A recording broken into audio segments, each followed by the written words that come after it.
President Trump has vowed to reform health care, trade, and regulation in his first 100 days. Joining us right now is Arkansas Governor Asa Hutchinson. And, Governor, thank you for being here this morning. Good to be with you. This is an incredibly ambitious plan for the first 100 days. What are you going to be watching for? What are the things that you hope rise to the top in terms of priorities here?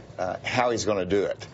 The details of it. As a governor coming up here, obviously concerned about the health care and the Affordable Care Act, which is going to go away, but what it's going to be replaced with. I met with Senate Finance Committee yesterday, as well as the House Commerce Committee, with other governors expressing we're ready to go. We want to work with you in partnership, and we ought to have the federal partnership to make sure that there is a smooth transition into a system that assures care, but at the same time is affordable and gives the states the flexibility that's needed.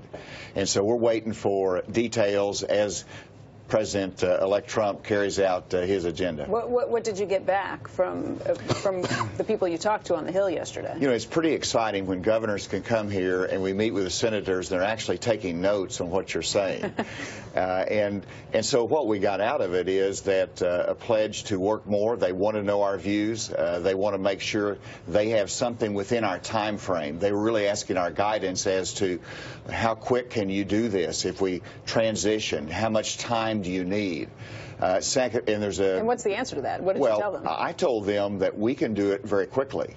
As long as there's something to jump to. Sure, as long as we continue the federal partnership. We're an expansion state, and we have 330,000 Arkansans on the expansion rolls. We want to reform it more. We want to have more control on it. But we're ready to shift, and we don't need 2 years. We don't need 1 year. We can do it in a short amount of time, probably 90 days to 6 months. And so that was my message to them. Continue the federal partnership, give us this flexibility, and we'll get the job done. How different do you think the whatever program we come up with is going to look compared to the current one? Well, I think the differences are going to be substantial. First of all, no individual mandate, no employer mandate. Those are significant changes for Americans. And that's going to be the challenge.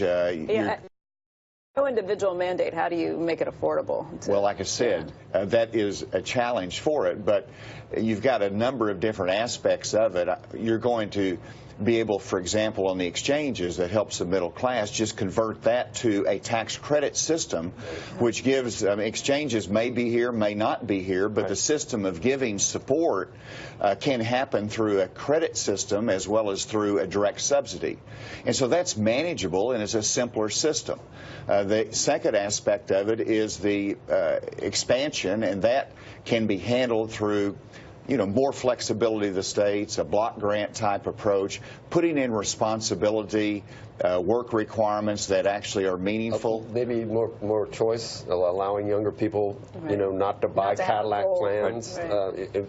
The way it's explained, also getting large groups that will be able to cover so many people that the ones with pre-existing conditions are covered, and you don't need the forcing the healthy people, which didn't work anyway. A lot of people didn't do it anyway. You've got to have some market capacity in there to help define what the rates are going to be. We want to devolve the insurance responsibility that the federal government seized back to the states. Do you think the ultimate price tag for the taxpayers is for the federal government, whether we actually pay it or it becomes a deficit issue, that's going to go down meaningfully? Well, that's the objective. Now, healthcare costs rise, and so you cannot say it's going to go down, but you can say that we're going to have more competition.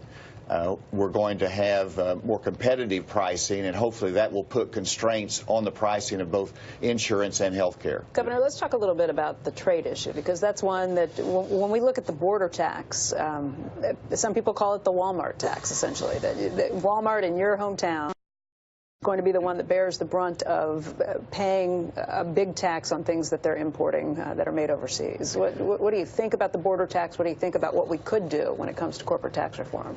Well, I'm concerned about it. I understand the need to rebuild manufacturing in the United States, to have a tougher trade policy, but we cannot jeopardize our place in the global marketplace.